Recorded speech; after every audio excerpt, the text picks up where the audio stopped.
জুলাই পরবর্তীতে তিনি যখন দায়িত্ব নিয়েছেন তখন আসলে এটাকে এখন রেস্টোরেশনের পর্যায়ে আছে। সুতরাং গ্রিন ম্যানিফেস্টোর কথা যদি আমরা বলি তাহলে আমরা বলবো যে রাজনৈতিক ছত্রছায়ায় গত ২০ বছরে যে পরিমাণ বায়োডাইভার্সিটি লস হয়েছে এবং যে পরিমাণ ইকোলজি লস হয়েছে সেটা বাংলাদেশের ইতিহাসে খুবই সিগনিফিকেন্টলি অ্যালার্মিং আমরা বলবো।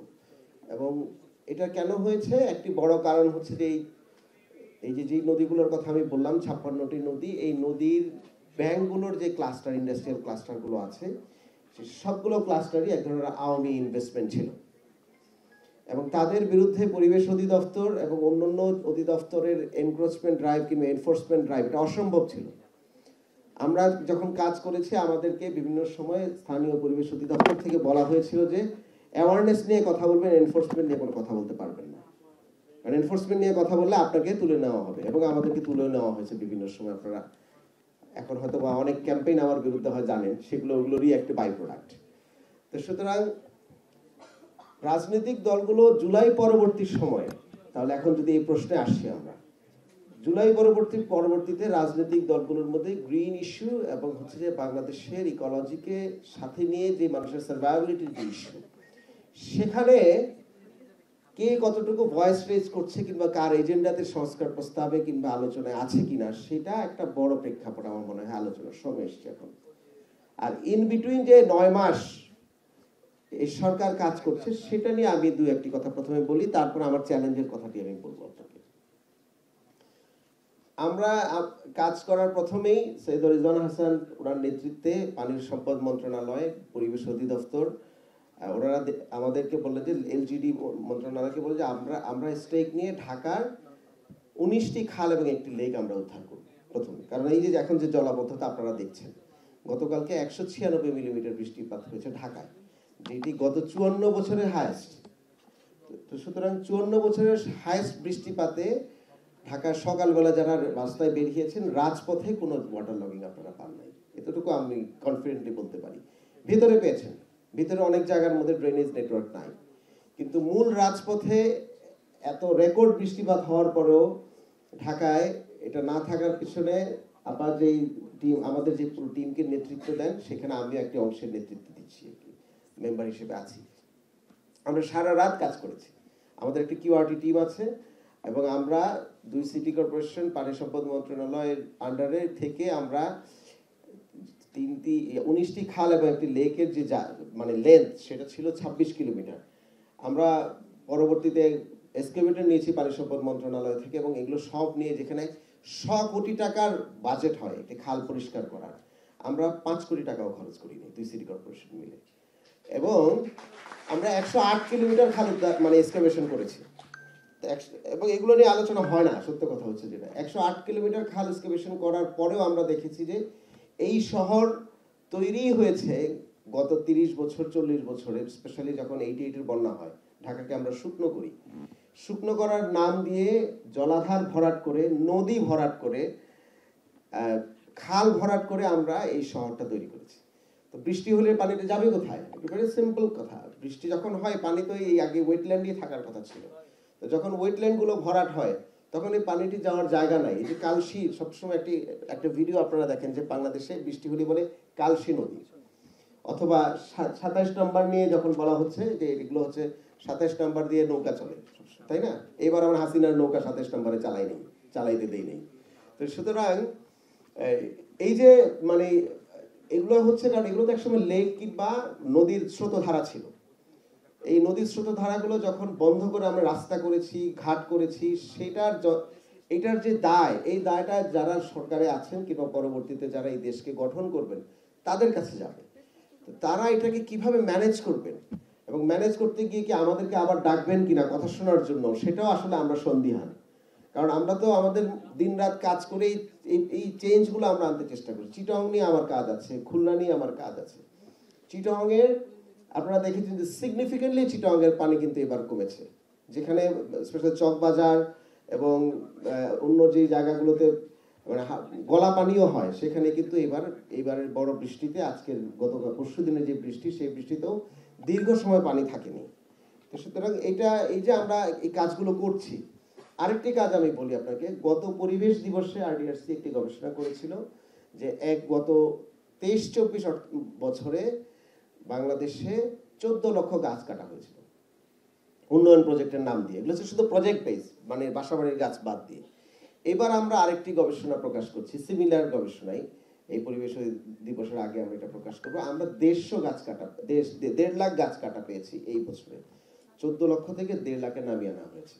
এটার পেছনে সচেতনভাবে এবং অ্যাক্টিভভাবে পরিবেশ অধিদপ্তরের যেই অ্যাক্টিভ, মানে যেই সিরিয়াস যে স্টেপ ছিল, এবং গাছ কাটা যে একটা বড় অন্যায় এবং এটা যে রাষ্ট্রীয়ভাবে এটাকে দেখাশোনা করা হয়েছে, সেটার ফল কিন্তু আমরা 1 বছর 2 বছরের 2টা রিপোর্টে এটা আমরা একদম পরিষ্কার আমরা দেখতে পাই।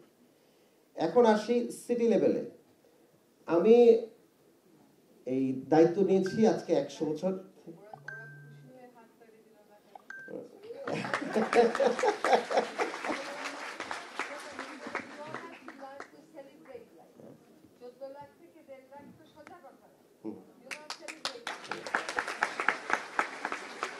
এবার চ্যালেঞ্জের কথা বলি। দেখেন, আমার ব্যক্তিগত এক্সপেরিয়েন্সের কথা বলি, একটু শোনা দরকার, যেহেতু আপনারা আমার মানে বন্ধু সহকর্মী, আপনাদেরকে নিয়েই তো ঢাকার গ্রিনিং আমরা করছি।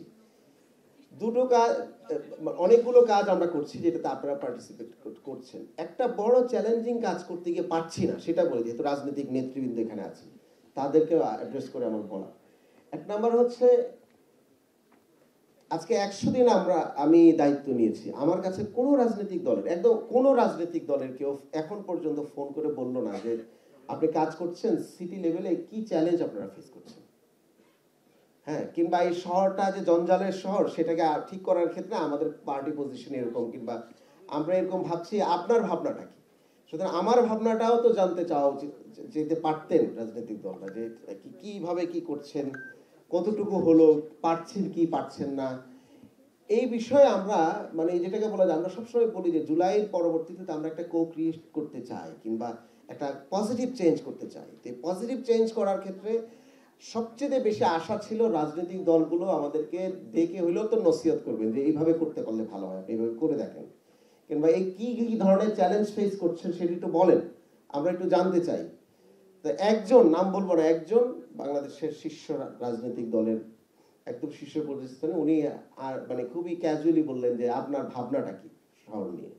আমি অতটুকু অ্যাপ্রিসিয়েট করি, অতটুকু বলেছেন আমাকে, কিন্তু অন্যান্য পার্টিরও তো শহর নিয়ে ভাবনা আছে। উচিত ছিল শহর নিয়ে 100 দিনের ভাবনায় আমাদেরকে ডেকে, অথবা আমাকে পার্সোনালি ডেকে বলা যে আমরা এইভাবে শহরটা দেখতে চাই, আপনি কতটুকু করতে পারবেন আমাদেরকে তা জানায়েন।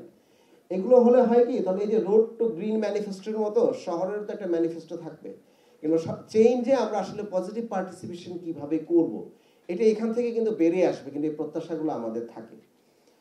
আমি ঢাকাতে আবার বলছেন দেখ, এবং ইউনুস স্যার আমাকে বলছে দেখো তুমি কোনো নতুন কোনো প্রচেষ্টা কিংবা পাইলট প্রজেক্ট করতে পারো কিনা। তখন আমরা ভাবলাম যে ঠিক আছে, ইউরোপের মতো জায়গায় যেখানে ওয়েস্ট সেগ্রিগেশন হয়, আমরা একটা পাইলটিং করি।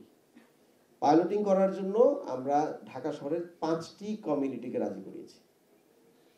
ইকবাল রোড, উত্তরা 4 নম্বর সেক্টর, গুলশান, বনানী, বাড়িধারা সোসাইটি, খেয়াল করেন 5টা সোসাইটি, এবং হচ্ছে ক্যান্টনমেন্টকে আমরা অ্যাপ্রোচ করেছি। তারা বলেছে যে আমরাও রাজি, আপনি যদি এগুতে চান আমাদের সাথে।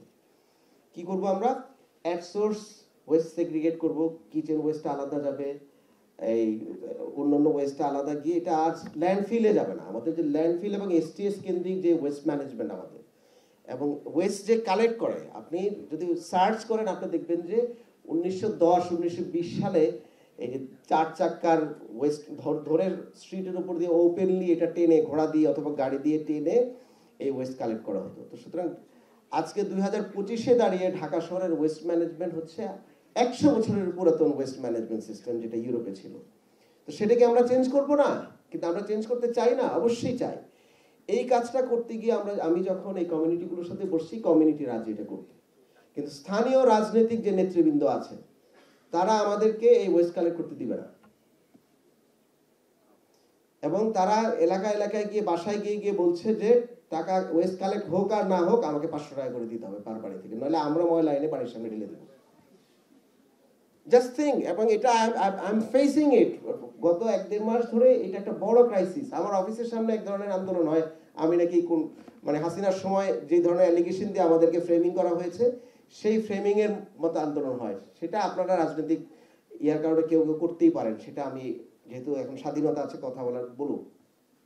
বাট এই যে ডিফিকাল্টিসগুলো আমরা ফেস করছি একটা নতুন বন্দোবস্ত তৈরি করার জন্য, একটা মডেল তৈরি করার ক্ষেত্রে, সেখানেও তো বড় বাধা পাচ্ছি আমরা। স্থানীয় যে রাজনীতিক দুর্বৃত্তায়ন আমরা দেখেছি সেটা তো হাত বদল হয়েছে, এবং সেই দুর্বৃত্তায়নটা তো বড় চ্যালেঞ্জ আমরা মনে করি। সুতরাং আপনারা যারা আমাদের ইয়াং সহকর্মী আছেন, আমরা নতুন কিছু যদি করতে চাই, একটা মডেল দ্বারা করতে চাই, আমরা তো এই কাজ করে চলে যাব।